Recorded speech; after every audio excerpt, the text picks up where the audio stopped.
김어준의 뉴스 공장.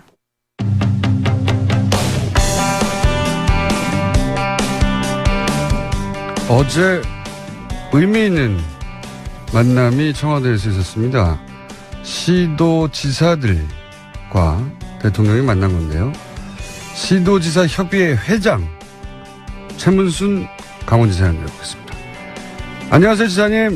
네, 안녕하십니까. 오랜만입니다. 네. 고맙습니다. 이렇게 씩씩하게 오랜만입니다, 지사님. 네, 네. 그동안 어디 계신가 했더니 이 프로그램을 하고 계셨군요. 네. 이 프로그램이 거기서 안 나오죠, 강원도에서. 안 나오는 것보다 이제 여기는 그 시간에 이게 아주 좋은 시간인데 이제 걸어서 출근을 하다 보니까 네. 이 시골에는 차를 타고 다니는 것보다 걸어서 출근하는 게 많아서 듣질 못했습니다. 근데 앞으로 자주 듣겠습니다. 이 방송을 안 들으시면 지금 치료에 떨어지십니다. 안 됩니다. 네. 청취율 1위를 안 들으시면 어떡합니까, 지사님. 네. 자. 열심히 듣도록 하겠습니다. 저도 좀 자주 불러주십시오. 알겠습니다. 자, 어제 하루 종일 보도가 됐는데 우선 네네. 이 시도지사 간담회가 어떤 분위기에서 진행이 됐습니까? 어떤 이야기가 오고 갔는지 이제 쭉 여쭤볼 텐데 분위기가 어땠습니까? 네, 아주 그동안에 시도지사들이 그동안, 지난 정권에서도 자주 모이고 그랬었죠. 근데 아주 분위기가, 시도지사들 뿐만 아니라 청와대 분위기가 좀 확 바뀌었다 그럴까요? 그 전에 이제 청와대를 들어가면 일종의 군기를 잡습니다. 의전서부터 경호서부터 검색을 통해서 이렇게 이제 제일 안에까지 들어가면 이제 명찰을 달아주죠. 네. 저도 이제 60이 넘었는데 가슴에 최문순 이래가지고 큰 명찰을 달고 이름표. 쭉 줄 서 있으면 예. 그러니까 쭉 앉아 있으면 대통령께서 입장하십니다. 그러면 네, 전부 일어나야 됩니다. 그 전에 사전에 들어와서 이제 경호실에서 대통령 입장하시면 일어서서 박수 쳐주시기 바랍니다. 이렇게 교육도 시키고 그러죠. 시도지사인데도 그렇게 해요? 그렇습니다. 네. 네, 이번에 들어가 보니까 완전히 분위기가 바뀌었고요. 의전, 경호, 입장서부터 이제 명찰이 없어졌고, 이렇게 전체적인 참모들의 분위기, 비서실장이 이렇게 청와대 경내에서 덜렁덜렁 혼자 돌아다니기도 하고. 덜렁덜렁. 이렇게 네. 전체 분위기가 대학 캠퍼스 같은 그런 분위기가 됐습니다. 확 바뀌었다는 걸, 전 정권에서도 이제 도지사셨으니까 바로 네네. 느끼셨군요. 예. 네네, 그렇습니다. 네.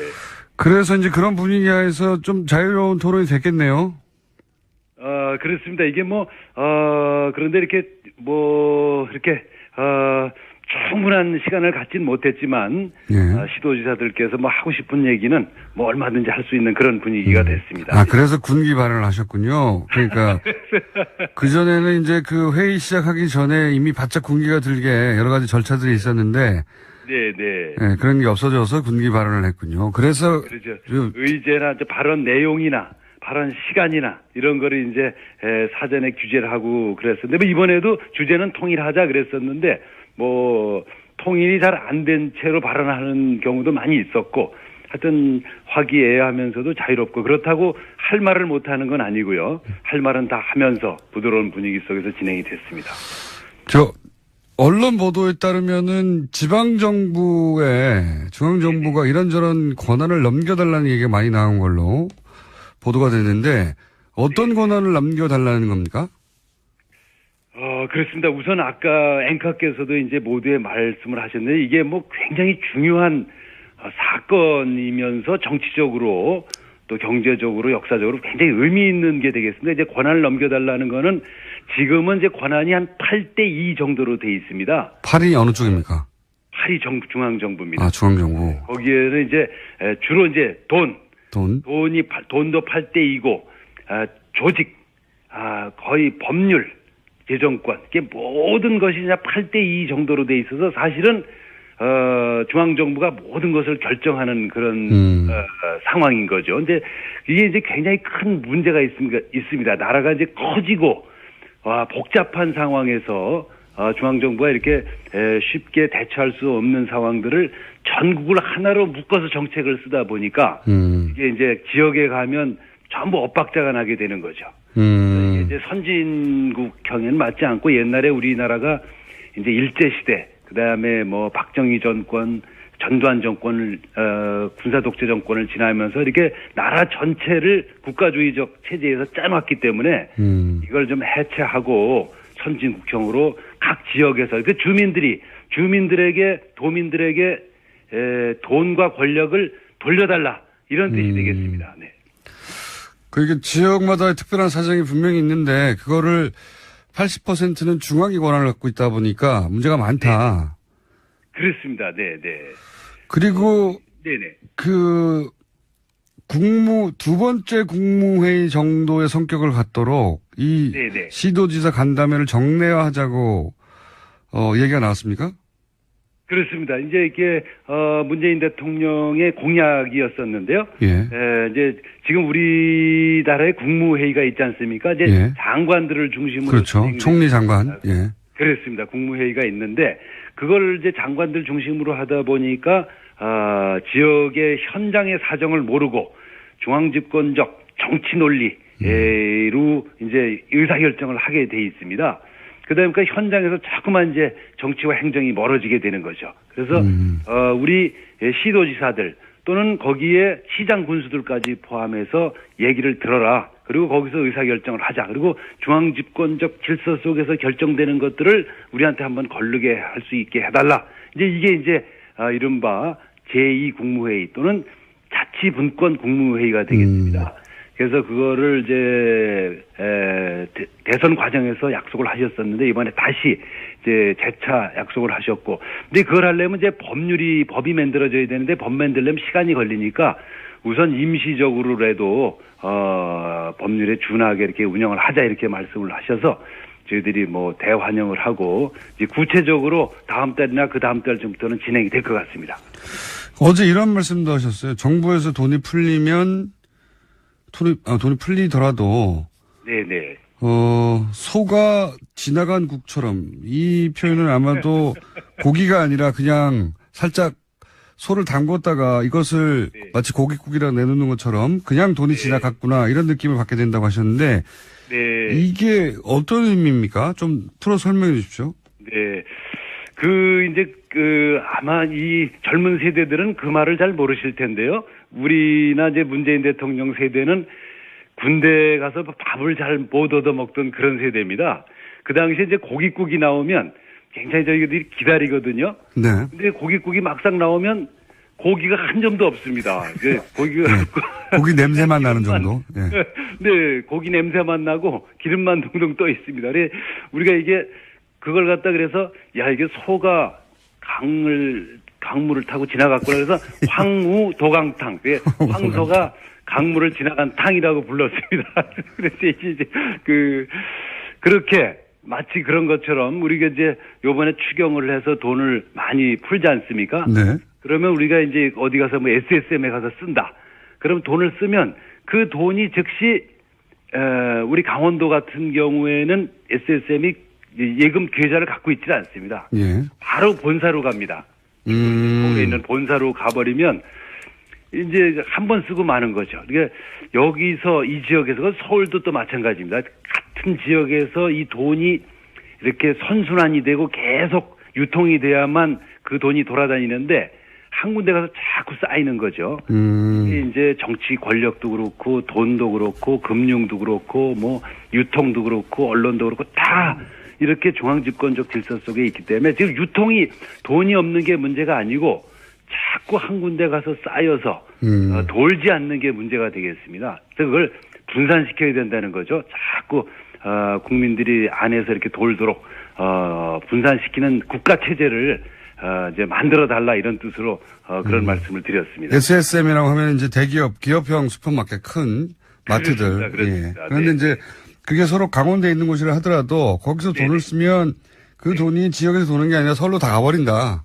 그렇습니다. 본사로. 또 서울에서도 어디 뭐 개봉동에서 썼다. 그것도 마찬가지로 개봉동에서 도는 게 아니고 마찬가지로 본사로 가버리기 때문에 서울도 마치 어떤 특정 지역을 얘기하는 게 아니라 추상적인 본사를 말하는 거예요.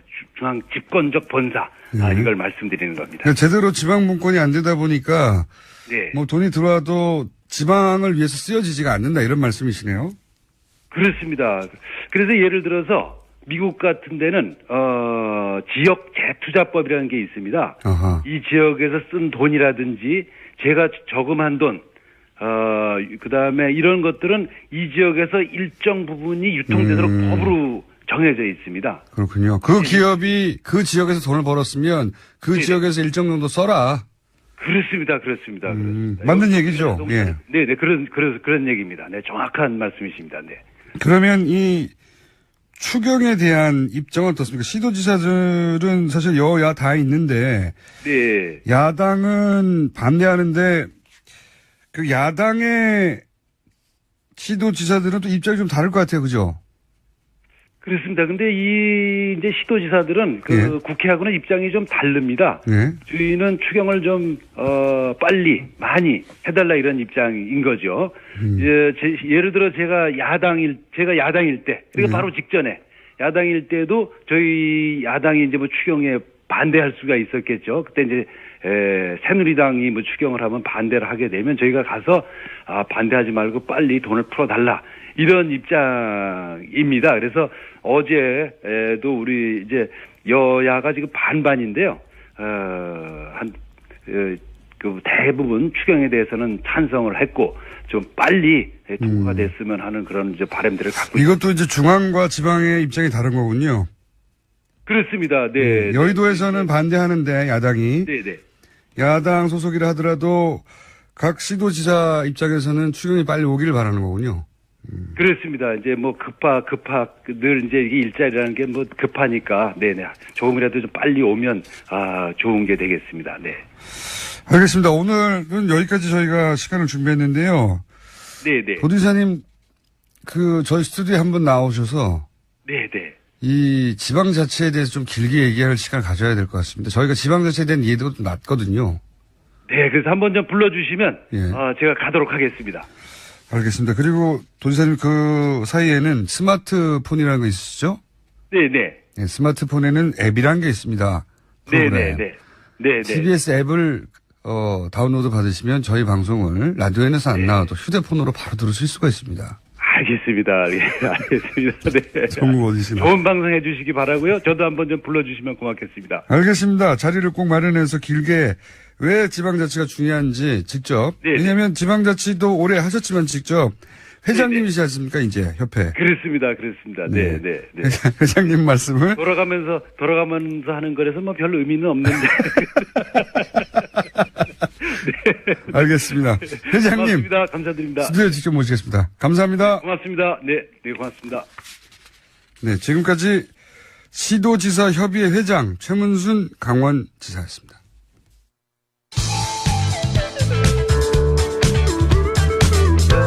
한국인, 외국인, 동식물, 미생물, 심해 어류와 외계인까지 듣는 꿈을 꿉니다. 김어준의 뉴스 공장. 제가 없는 동안이었습니다. 양지열 악마 변호사와 함께 전화 인터뷰를 진행하다가 전화 연결이 제대로 안 됐나 봐요. 그러면서 양지열 변호사가 AS를 약속했습니다. 오늘 그 AS를 하는 날입니다. 자, 기자 출신이신데 소설을 쓰셨어요. 이분은 단순히 기자 출신이 아니라 편집장, 예, 기자로 장애 자리까지 올라왔죠. 시사저널의 편집장이셨고, 네. 지금 시사저널이 아니라 그 이전 시사저널이죠. 그리고 오마이뉴스 편집장도 하셨고, 그런데 이제 제주도에 내려와서 제주올렉 이사장을 하신 서명숙 이사장님 나오셨습니다. 안녕하십니까? 네, 안녕하십니까. 반갑습니다. 영초 언니라는 소설. 네. 여기 책을 보니까 손석희, 유시민, 조정래가 추천했다. 네. 정말 어려운 세 분이. 이분들하고 친하십니까? 이렇게, 세 분하고 다 좀 연이 있어요. 네. 그렇게 추천했고, 그리고 제가 책 사실 읽어보지 못했는데. 아까 최문순 지사 보고는 방송 안 된다고 그렇게 혼내더니 저도 혼내야 되겠네요. 책 좀 읽으세요. 제 저는, 청취율 1위고요. 아직 네. 이 책은 1위는 아니지 않습니까? 그런데 네. 제가 눈길을 끄는 게 책 소개 중에 이제 이 책의 내용 때문에 이제 많은 사람들이 관심을 가집니다. 네. 근데 이 책을 보니까 글을 마무리 지어야겠다고 결심한 것은 순전히 최순실 때문이다. 이렇게 쓰였어요. 네. 이게 무슨 의미입니까? 네, 최순실 씨가 그 특검에 나가면서 수위를 입은 상태에서 갑자기 호송차에서 내리면서 그렇죠. 아, 민주주의 어떻게 얘기하는데 저 내기를 의심했어요. 아니, 저 여성의 입에서 어마어마한 국정농단하고 그렇게 문제를 많이 일으켜놓고 마치 억울하다는 듯이 민주주의 특검이 아니다라고 이것은 외치는 걸 민주주의 특검이 보면서 아니다. 예. 네, 저는 바로 오버랩이 된 게 제 대학 4년 선배였던 천영철 씨가 저희랑 같이 이제 그때 긴급조치로 79년도에 재판을 받으러 나가면서 서울지검 서울지법 지방법원 그 마당에서 민주주의 만세, 독재 타도 외치다가 입을 틀어 막혔거든요. 그 교도관한테. 장면이 바로 오버랩. 바로 오버랩 되면서 4년 전에 다 쓰고 묻어뒀던 그 원고를 마무리를 지어야겠다. 다 썼는데 왜 묻어줬어요? 그건 또 사연이 있는데요. 조정래 선생님께서 저는 박근혜 대통령이 딱 당선되는 순간 이거 영천이에 대해서 글을 쓰다만 글을 마무리 지어야겠다 생각하고 다 써놓고 출판 바로 일부 직전에 조정래 선생님이 그 얘기를 들으시고 절대 내면 안 된다. 왜요? 완전히 제주올레는 후원으로 지금 유지되는 조직인 거예요. 조정래 선생님이 다 아시는데요. 원래 저희들이 그래요? 입장료 받는 게 아니잖아요. 후원 회원들이 다 십시일반으로 모아줘서 저희들 사무국을 운영하고 길을 유지 관리하는데 그걸 뻔히 아시는 선생님이 서명숙 이사장 지금 미쳤냐고. 그 잘못했다가는 큰일 난다고. 후원이 다 끊긴다고 그러는 거죠. 박근혜 대통령이 당선된 몇 달 뒤에 바로 직후인데 그해 가을에 내려 했거든요. 이런 책 그러니까 이제 유신 독재에 관한 책을 이렇게 내버리면 네. 박근혜 대통령 시대에 제주 올레길은 어떻게 하려고 그러냐. 네. 그 말씀하신 거예요. 제주 올레길도 망한다. 네. 모든 후원이 끊길 거라는 거죠. 근데 사실은 그때 그 얘기를 믿지는 않았어요. 그랬을 거예요, 근데. 선생님이 너무 좀 약간 높으신 오버하신 아니신가. 오버하신 거 또 아니냐. 옛날 시대를 생각하시나 보다 이러고 설마 지금 시대가 어느 시대인데 그런 걸 갖고 탄압을 할 수 있겠어 했는데 다음날 또 선생님이 전화를 걸어오셔서 밤새 잠을 못 주무셨다고. 그분이 이제 보신 거죠. 있으신 거죠. 요번에 최순실 게이트 사건을 보면서 막 가슴을 몇 번이나 쓸어내렸는지 몰라요. 책을 안 내길 다행이었다. 네. 그랬으면 진짜 길이 없어졌겠구나 싶더라고요. 네. 그러면 어떤 내용이길래 아주 간단하게 소개해 주십시오. 네. 그 선배가 저희 4년 선배 고대 그 신방과를 실화를 바탕으로 한 내용이네요. 완전히 100% 실화예요. 이름도요? 이름도 그럼 소설이 아니잖아요. 넌픽션 소설인 거죠. 넌픽션? 근데 소설이 아니라 저는 사실은 넌픽션 에세이로 냈는데 내용이 워낙 소설적이어서 그러니까 현실이 사실은 어떻게 보면 소설보다 상상보다 더 극적인 경우가 있잖아요. 그렇죠. 요번 게이트만 해도 사실은 굉장히 믿을 수 없을 정도로 이상하게 극적인데 저희 사건도 굉장히 저는 기억을 못 살린 거 있을지언정 기억 그대로를 썼어요. 새로 만들어낸 출판사에서 소설이 보다가 하나 없는데, 이거는 너무 소설적이라 그냥 소설로 가도 되겠다. 출판사에서는 에세이로 등록을 했는데 쓰는 기자들, 평론가들이 소설로 착각해서 소설로. 너무 드라마틱해서. 네. 근데 완전 실화예요. 네. 이게 소설이 아니군요. 네. 영천이라는 천영철이라는 하나의 실존 인물. 지금도 실존 인물이죠. 다만 저랑 같이 그때 긴급조치 9호 위반으로 감옥 생활을 같이 했던 그 와의 그 대학 시절에 2년, 그다음 우리 여자 감방 얘기, 여자 감옥, 교도소 얘기, 이거를 최순실을 보면서 그래, 교도소가 진짜 어떤 건지 보여주마 하는 심정으로 교도소 장면을 더 보강하고, 저희들이 지냈던 성동구치소 생활, 그다음 31일 동안의 불법 감금, 지금도 어디에 끌려갔었는지 모르는 한 달하고도 하루 동안 어딘지도 모르는 곳에 가서 고문, 심리적, 정신적, 육체적 고문을 당했던 그런 얘기들을 이제 와서 쓴 이유는 사실 그 언니가 너무 불행하게 되지 않았으면 저는 다 지나간 세월로 그냥 묻어두고 떠내려 보냈을 거예요. 기억의 강물 위로. 근데 그 선배가 90년대 후반에 캐나다에 이민을 갔다가 불의의 교통사고로 2002년 대선이 있는 해였죠.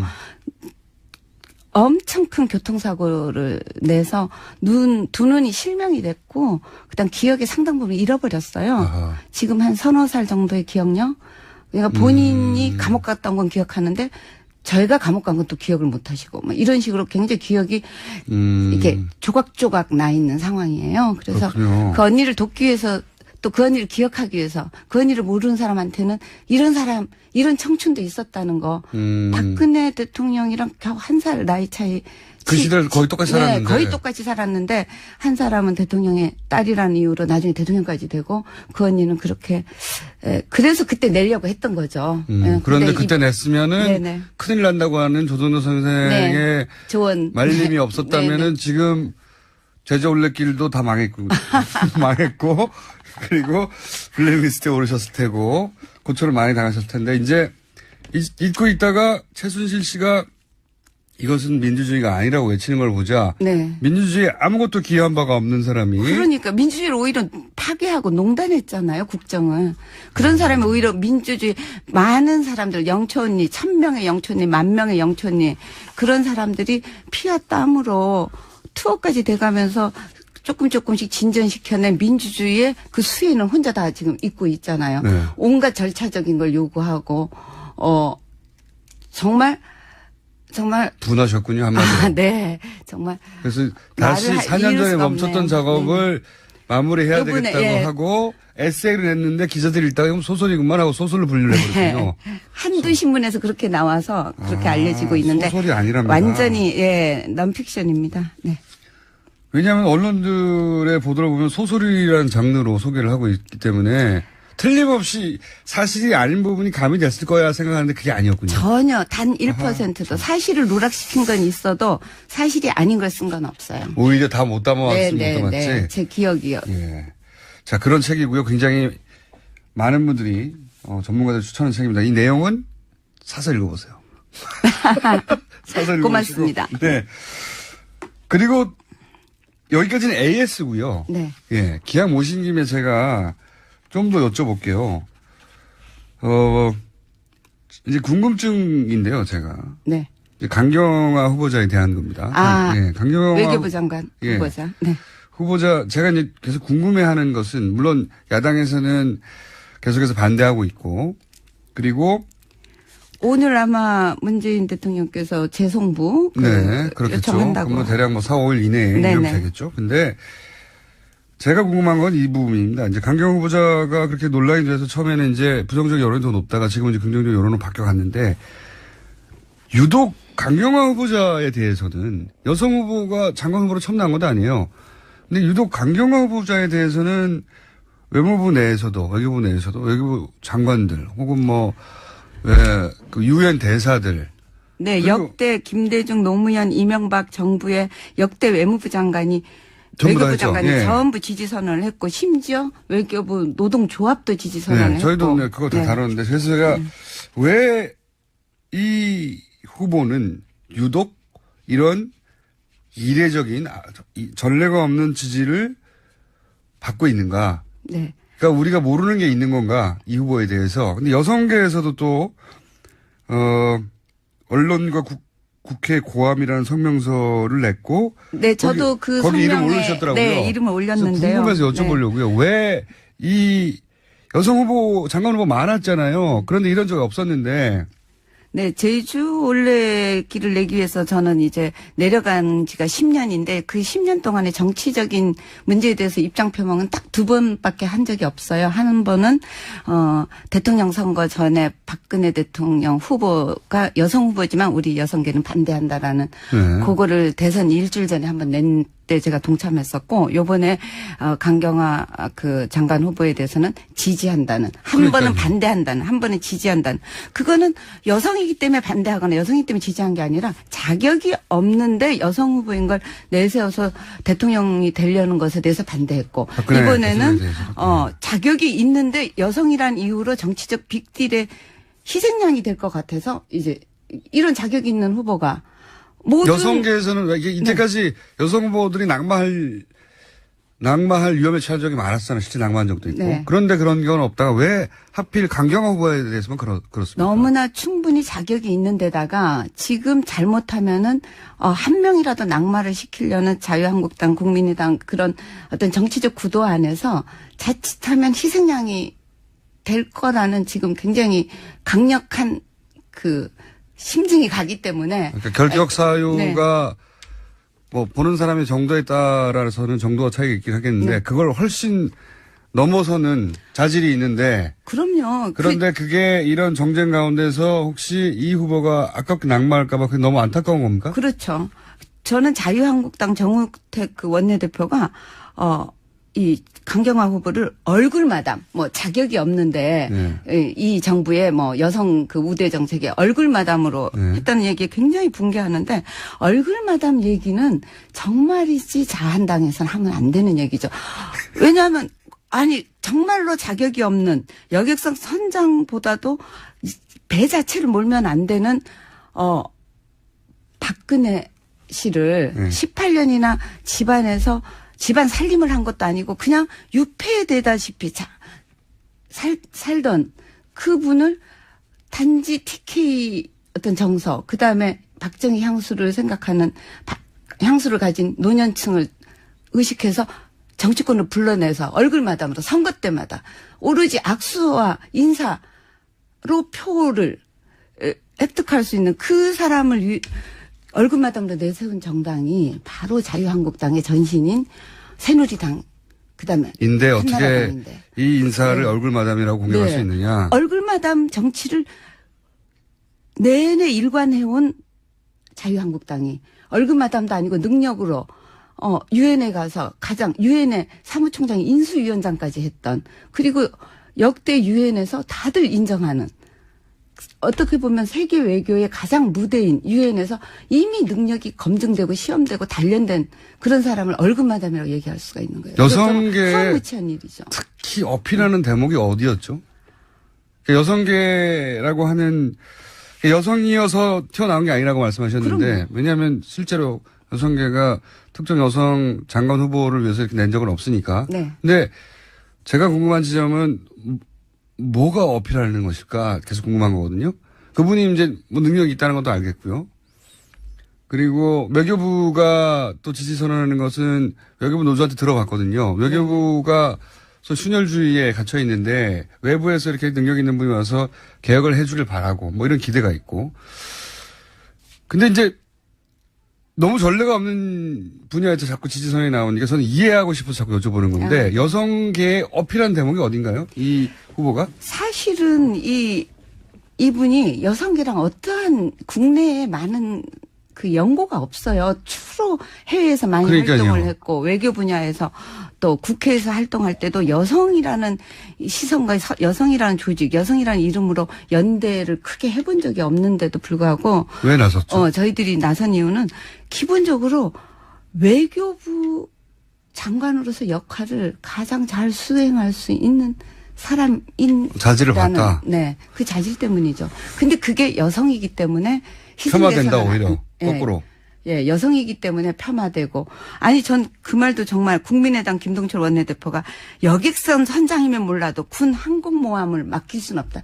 이 얘기 자체가 굉장히 여성에 대한 성역할적인 편견이 밑에 깔려 있는 얘기라고 저는 그러니까 생각을 해요. 강경화 후보에 대한 공격이 단순히 자질이나 혹은 뭐 자격에 대해 그치는 게 아니라 그 뒤에 깔려 있는 인식이 공격의 인식이 여성이어서 오히려 더 공격받는다고 생각을 하셨군요. 여성의 경우에 외교나 국방이나 이건 아니잖아. 이런 시선이 밑에 깔려 있는 거죠. 그런 프레임, 그런 잘못된 프레임이.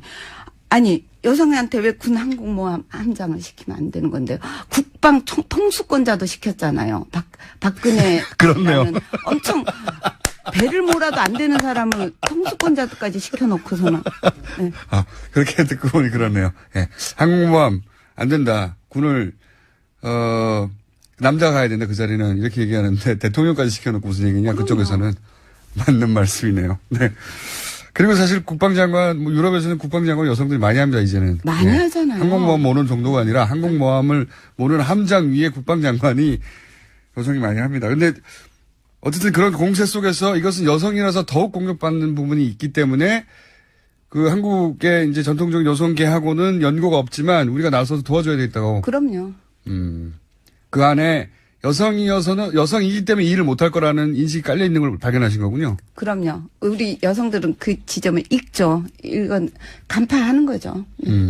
그래서 여성계하고 연고가 없는 의미고 해외에 계속 있었지만 이건 부당하다라고 네.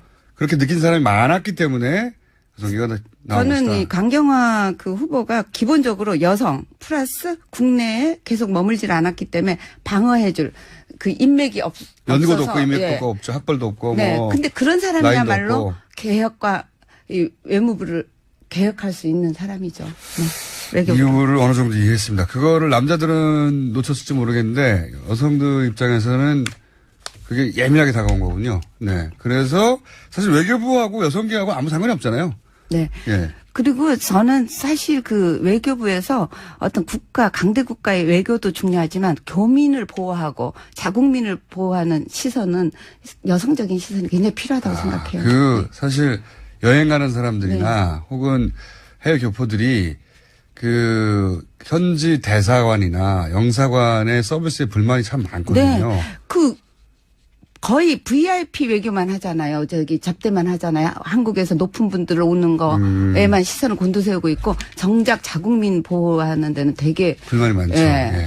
좀 여권 소홀해서. 재발행 정도의 서비스를 제외하면 사실은 자국민이 보호를 받고 있다고 느끼는 경우가 별로 없습니다. 네, 여행 많이 다녀보면 진짜 그렇습니다. 느끼죠. 이제 그런 것들도 해결해 줄 수 있을 거라는 네네. 기대 같은 거.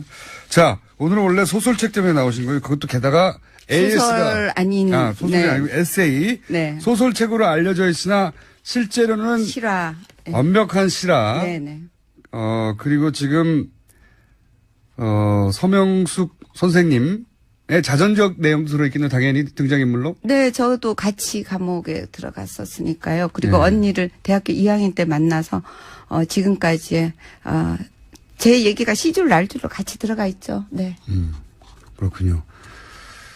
너무나 드라마틱해서 스토리가 기자들이 읽고 소설책인 줄 안 에세이집입니다. 사실상. 영초 언니. 얼마나 드라마틱한지는 저도 안 읽어봤기 때문에 사서 읽어보십시오. 근데 제주도에서 여기 온다 그러니까 교통방송 출연한다 그러니까 굉장히 김어준 씨 팬이 많은 거 정말 극성 팬들 많던데요.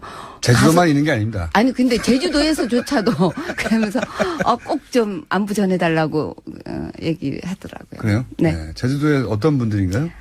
제주도에 호야라는 친구도 있고요. 또 혜연이라는 친구도 있고요. 이름 말하려면 지금 이거 방송 다 끝날 때까지 얘기해야 되는데요. 여성분들이. 네. 굉장히 반가운 소식이네요. 서울에 한번 올라오십시오. 자, 지금까지 서명숙 제주올레 이사장님이었습니다. 감사합니다. 감사합니다.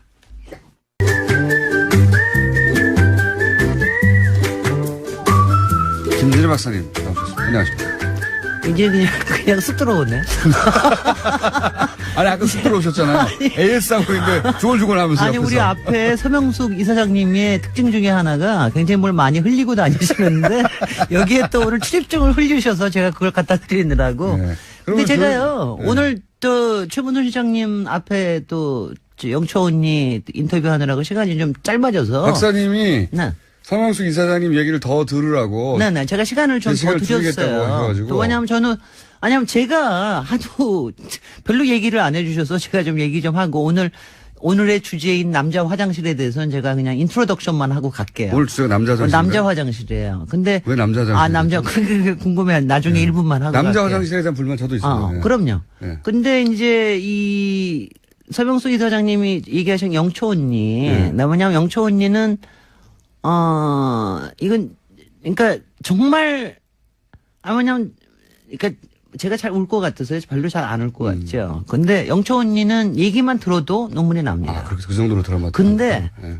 그러고 나서 이제 강경화 장관 얘기하셨는데 제가 그 부분에서 제가 소회를 좀 얘기를 드리려고 하는 건데 그 영초 언니의 그러니까 영초 언니가 나중에 알고 보니까 제 연배더라고요. 그런데 그때 그러니까 우리가 독립운동을 했을 때 여성의 위치 또 여성의 역할 이거에 대해서도 굉장히 정말 소외감을 많이 느끼거든요. 근데 사실 민주화 운동했을 때도 굉장히 많은 여성들이 그 안에 참여를 했습니다. 근데 이제 그 부분에 대해서 소외된 감이 이 여성들한테 굉장히 이게 바닥에 깔려 있습니다. 바닥에 깔려 있는데 저는 그 부분이 사실 영초 언니가 이번에 강경화 언니한테 투입되는 것도 우리가 이제 이 마음이 투사가 되는 것도 영초 언니한테 투사되는 거하고 상당히 마찬가지다. 비슷해요. 굉장히 비슷해요. 근데 그리고 그 부분에 대해서는 우리 오준희 형님께서도 좀 네. 많이 투사를 좀 해주세요. 왜냐하면 아니, 저도 이게 이해해보려고 노력하는 네네. 중입니다. 아니 그래서 그런 질문을 해주시는 게 제가 굉장히 고맙다는 생각이 드는 게. 이 강경화, 사실 뭐 이제 개인적인 흥결을 따지거나 뭐 운운하는 건 여러 가지일 수가 있지만 이런 거예요. 그러니까 여성들의 입장에서는 이런 게 있습니다. 만약 이번에 안 되면 과연 언제 될까? 이번에 안 되면. 그러니까 저 정도의 능력을 능력을 갖춘 사람이 있는데 이번에 안 되면 과연 10년이 걸릴까? 그거 이해가 20년이 걸릴까? 그렇게 얘기하니까. 이겁니다. 왜 그러니까 강경화 후보에 대해서 갑자기 이렇게 막 네. 올려 아니, 나와서 그게 있습니다. 그러니까 그런 절박함 같은 게 영초원님 보세요. 50년을 묻혀 있었잖아요, 지금. 거의 40년을 묻혀 있었거든요. 그것처럼 이번에 이 사람, 이 정도에 간 사람이 이렇게 안 되면 어떻게 돼요? 그러니까 오늘 김현미 국토부 장관, 여성 장관 할 때도 저희로서는 이게 그런 겁니다. 여기에서 한번 깨지 않으면 앞으로 깨기가 너무너무 어려울 것이다. 그러니까 특히 외교부는 강경화 후보 정도로 자기 힘으로 저기까지 올라간 사람조차 네. 안 되면 언제 누가 되느냐. 네. 그러니까 그게 한 가지가 있고요. 제가 앞에 서명수 이사님이 또르또르 얘기 안 하셔서 제가 얘기하고 싶거든요. 제가 두 번째로. 아니, 왜냐하면 제가 너무 화장실 얘기 언제예요? 투사를 하겠는데 바깥에서 막 제가 막, 이렇게 그 얘기해야 얘기도 되는데. 했어야 되는데 막 안타까워가지고. 그리고 충분히 재밌었어요. 네네, 충분히 서명수 재밌었지만. 이사님과도. 강경화 장관님께 대해서는 제가 이제 얘기를 좀 하고. 그리고 두 번째는. 2탄이네, 예. 그리고 두 번째는. 예. 사실 요번에 청문회 과정에서 보여준 김상조 공정거래위원장도 그렇고 강경화 후보도 그렇고 청문회 과정에서 보여준 태도가 저는 굉장히 중요하다고 생각을 합니다. 네. 근데 그때 요번에 얘기하신 게 왜 본인의 부모를 부양을 했다고 얘기하잖아요. 그 대목이 여성들이 어필한 부분이 많나요? 그 대목 엄청납니다. 그래요? 그 부분에 그것도 대해서 이해시켜주세요.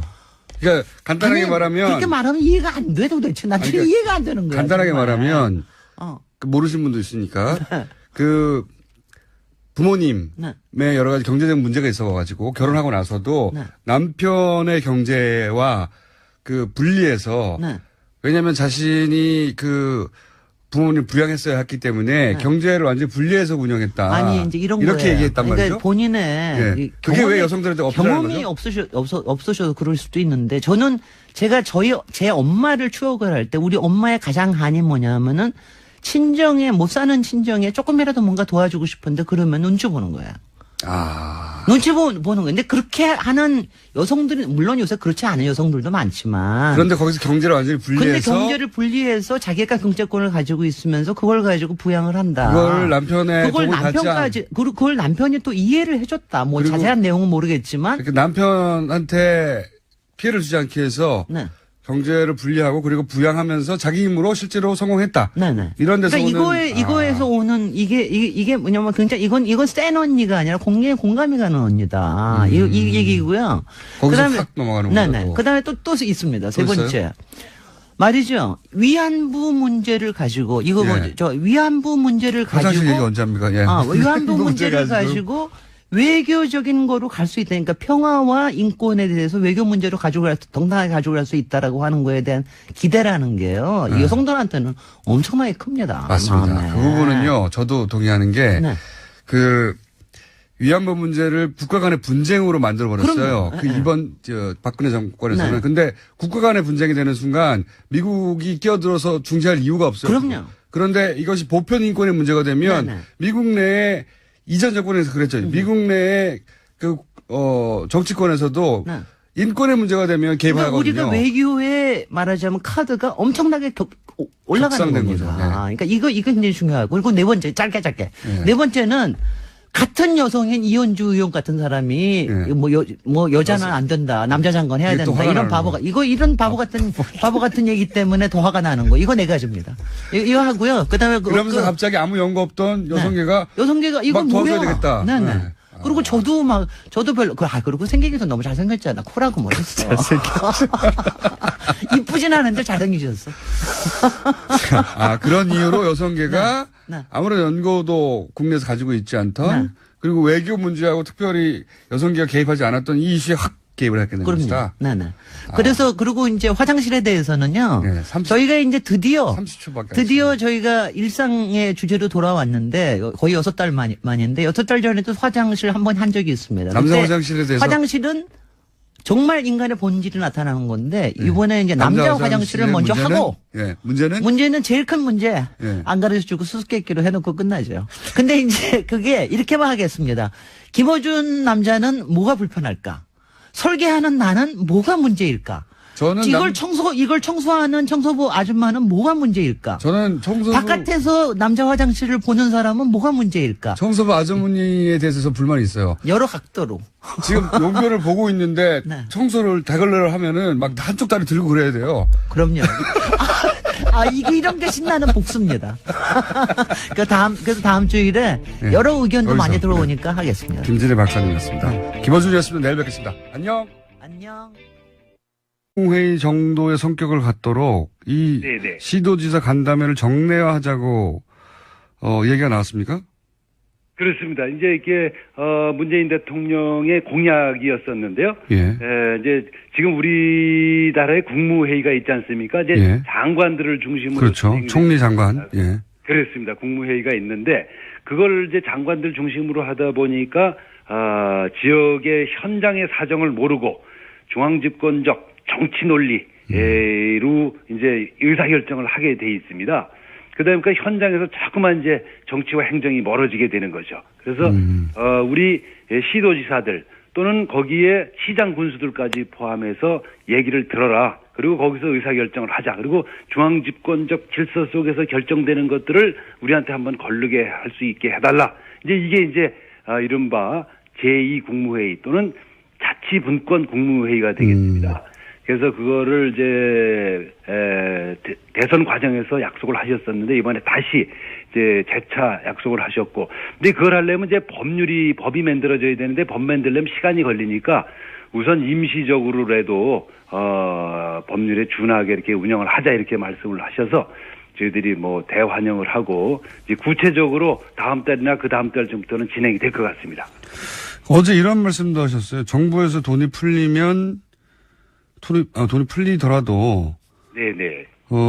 소가 지나간 국처럼 이 표현은 아마도 고기가 아니라 그냥 살짝 소를 담궜다가 이것을 마치 고깃국이라 내놓는 것처럼 그냥 돈이 지나갔구나 이런 느낌을 받게 된다고 하셨는데 네. 이게 어떤 의미입니까? 좀 풀어 설명해 주십시오. 네. 아마 이 젊은 세대들은 그 말을 잘 모르실 텐데요. 우리나 이제 문재인 대통령 세대는 군대 가서 밥을 잘 못 얻어 먹던 그런 세대입니다. 그 당시에 이제 고깃국이 나오면 굉장히 저희들이 기다리거든요. 네. 근데 고깃국이 막상 나오면 고기가 한 점도 없습니다. 이제 고기가 고기 냄새만 나는 정도. 네. 네, 고기 냄새만 나고 기름만 동동 떠 있습니다. 우리가 이게 그걸 갖다 그래서 이게 소가 강물을 타고 지나갔구나 그래서 황우 도강탕. 황소가 강물을 지나간 탕이라고 불렀습니다. 그래서 이제 그렇게 마치 그런 것처럼 우리가 이제 요번에 추경을 해서 돈을 많이 풀지 않습니까? 네. 그러면 우리가 이제 어디 가서 뭐 SSM에 가서 쓴다. 그럼 돈을 쓰면 그 돈이 즉시 우리 강원도 같은 경우에는 SSM이 예금 계좌를 갖고 있지 그 대부분 추경에 대해서는 찬성을 했고 좀 빨리 통과가 됐으면 하는 그런 이제 바람들을 갖고 있습니다. 이것도 이제 중앙과 지방의 입장이 다른 거군요. 그렇습니다. 네. 여의도에서는 반대하는데 야당이 네. 야당 소속이라 하더라도 각 시도지사 입장에서는 추경이 빨리 오기를 바라는 거군요. 그렇습니다. 이제 뭐 늘 이제 이게 일자리라는 게 뭐 급하니까 네네 조금이라도 좀 빨리 오면 좋은 게 되겠습니다. 네. 알겠습니다. 오늘은 여기까지 저희가 시간을 준비했는데요. 네네. 도지사님 저희 스튜디오에 한번 나오셔서 네네. 이 지방자치에 대해서 좀 길게 얘기할 시간을 가져야 될 것 같습니다. 저희가 지방자치에 대한 이해도가 좀 낮거든요. 네, 그래서 한번 좀 불러주시면 예. 제가 가도록 하겠습니다. 알겠습니다. 그리고 도지사님 그 사이에는 스마트폰이라는 거 있으시죠? 네네. 네, 스마트폰에는 앱이란 게 있습니다. 프로그램. 네네. TBS 앱을 다운로드 받으시면 저희 방송을 라디오에서 안 나와도 휴대폰으로 바로 들으실 수가 있습니다. 알겠습니다. 예, 알겠습니다. 네. 전국 어디시나. 좋은 방송 해주시기 바라고요. 저도 한번 좀 불러주시면 고맙겠습니다. 알겠습니다. 자리를 꼭 마련해서 길게 왜 지방자치가 중요한지 직접. 네네. 왜냐하면 지방자치도 오래 하셨지만 직접 회장님이시지 않습니까? 이제 협회. 그렇습니다. 네. 회장님 말씀을. 돌아가면서 하는 거라서 뭐 별 의미는 없는데. 네. 알겠습니다. 회장님. 고맙습니다. 감사드립니다. 스튜디오에 직접 모시겠습니다. 감사합니다. 고맙습니다. 네, 고맙습니다. 네, 지금까지 시도지사 협의회 회장 최문순 강원지사였습니다.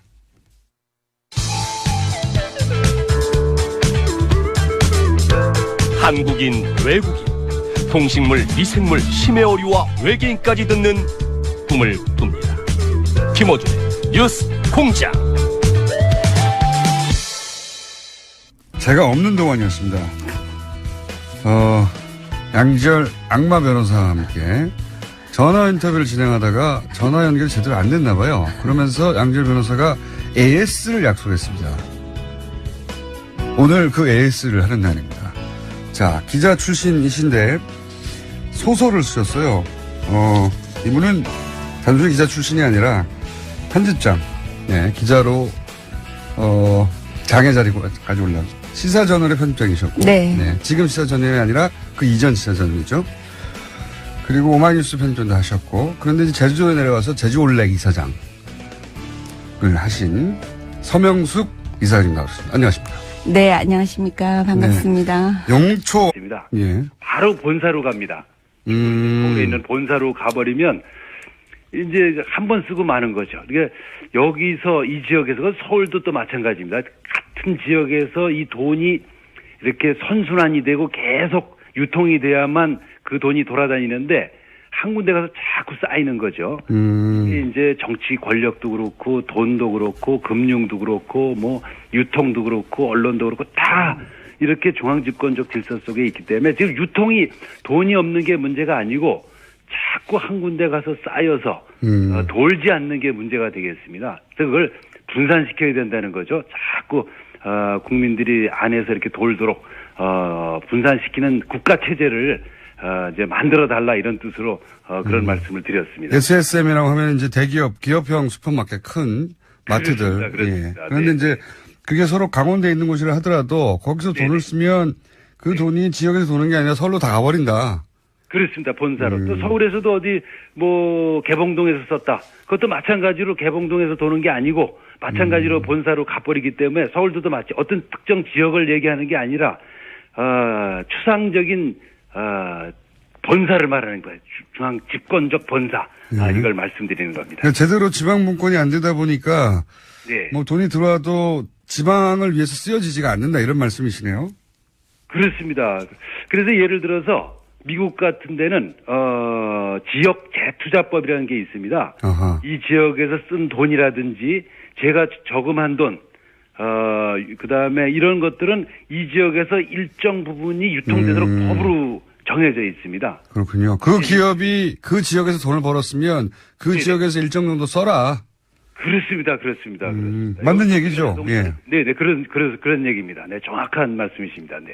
그러면 이 추경에 대한 입장은 어떻습니까? 시도지사들은 사실 여야 다 있는데 네. 야당은 반대하는데 그 야당의 시도지사들은 또 입장이 좀 다를 것 같아요. 그죠?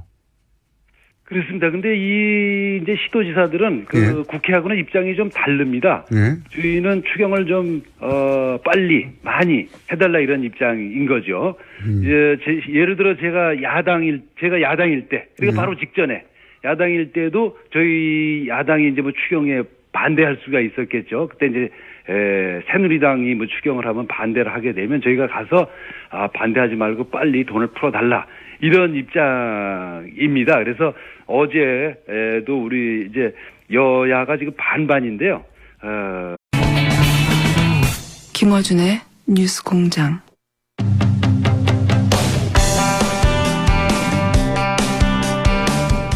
어제 의미 있는 만남이 청와대에서 있었습니다. 시도지사들과 대통령이 만난 건데요. 시도지사 협의회 회장 최문순 강원지사 연결했습니다. 안녕하세요, 지사님. 네, 안녕하십니까. 오랜만입니다. 고맙습니다. 이렇게 씩씩하게 오랜만입니다, 지사님. 네, 네. 그동안 어디 계신가 했더니 이 프로그램을 하고 계셨군요. 네. 이 프로그램이 거기서 안 나오죠, 강원도에서. 안 나오는 것보다 이제 여기는 그 시간에 이게 아주 좋은 시간인데 이제 걸어서 출근을 하다 보니까 네. 이 시골에는 차를 타고 다니는 것보다 걸어서 출근하는 게 많아서 듣질 못했습니다. 근데 앞으로 자주 듣겠습니다. 이 방송을 안 들으시면 지금 7위에 떨어지십니다. 안 됩니다. 네. 청취율 1위를 안 들으시면 어떡합니까, 지사님. 네. 자. 열심히 듣도록 하겠습니다. 저도 좀 자주 불러주십시오. 알겠습니다. 자, 어제 하루 종일 보도가 됐는데 우선 네. 이 시도지사 간담회가 어떤 분위기에서 진행이 됐습니까? 어떤 이야기가 오고 갔는지 이제 쭉 여쭤볼 텐데 분위기가 어땠습니까? 네, 아주 그동안에 시도지사들이 그동안, 지난 정권에서도 자주 모이고 그랬었죠. 근데 아주 분위기가, 시도지사들 뿐만 아니라 청와대 분위기가 좀 확 바뀌었다 그럴까요? 그 전에 이제 청와대를 들어가면 일종의 군기를 잡습니다. 의전서부터 경호서부터 검색을 통해서 이렇게 이제 제일 안에까지 들어가면 이제 명찰을 달아주죠. 예. 저도 이제 60이 넘었는데 가슴에 최문순 이래가지고 큰 명찰을 달고 이름표. 쭉 줄 서 있으면 예. 그러니까 쭉 앉아 있으면 대통령께서 입장하십니다. 그러면 네, 전부 일어나야 됩니다. 그 전에 사전에 들어와서 이제 경호실에서 대통령 입장하시면 일어서서 박수 쳐주시기 바랍니다. 이렇게 교육도 시키고 그러죠. 시도지사인데도 그렇게 해요? 그렇습니다. 네. 네, 이번에 들어가 보니까 완전히 분위기가 바뀌었고요.